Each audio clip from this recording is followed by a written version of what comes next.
जी अस्सलाम वालेकुम। I am doctor Mohammad Usman. तो हमारे पास एक पेशेंट वार्ड में एडमिट थे हिकअप्स के साथ, जिसे हम आम ज़ुबान में हिचकी भी कहते हैं।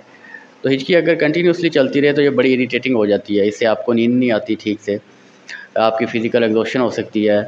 अगर नींद नहीं आएगी तो आप डिप्रेशन में भी जा सकते हैं। आप किसी से बात करेंगे तो आपको बार-बार हिचकी आएगी, खाना खाते हुए हिचकी आ सकती है।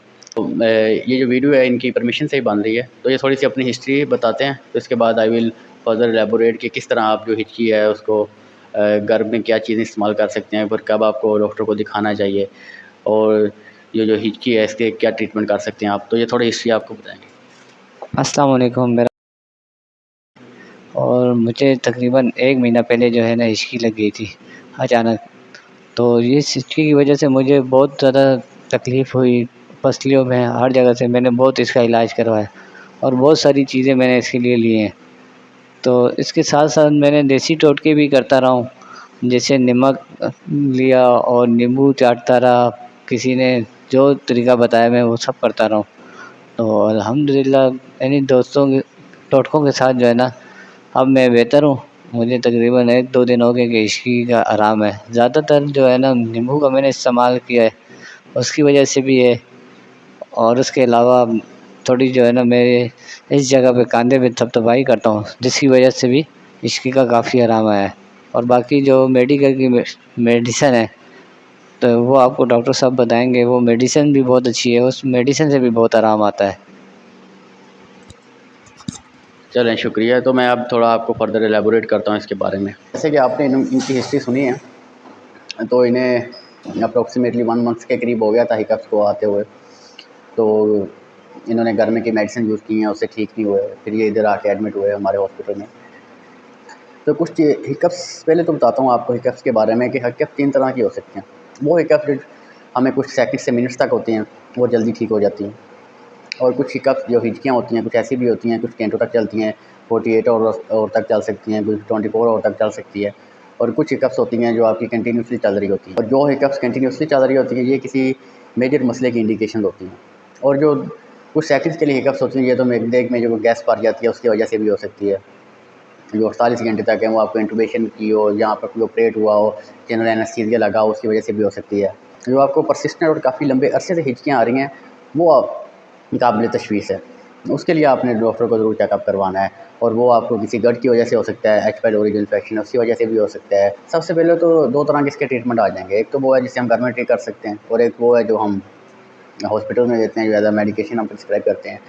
तो घर में जो आप लोग कर सकते हैं ना, उसमें सबसे पहले तो ये है, जो आपको शॉर्ट टर्म के लिए हिचकियाँ आ रही हैं, उसके लिए आप शुगर, थोड़ी-सी जो चीनी है उसका इस्तेमाल करें, तो उसके पीने से भी बेहतर हो सकते हैं। और जो ठंडा पानी है वो थोड़ा-सा लें सिप-सिप करके।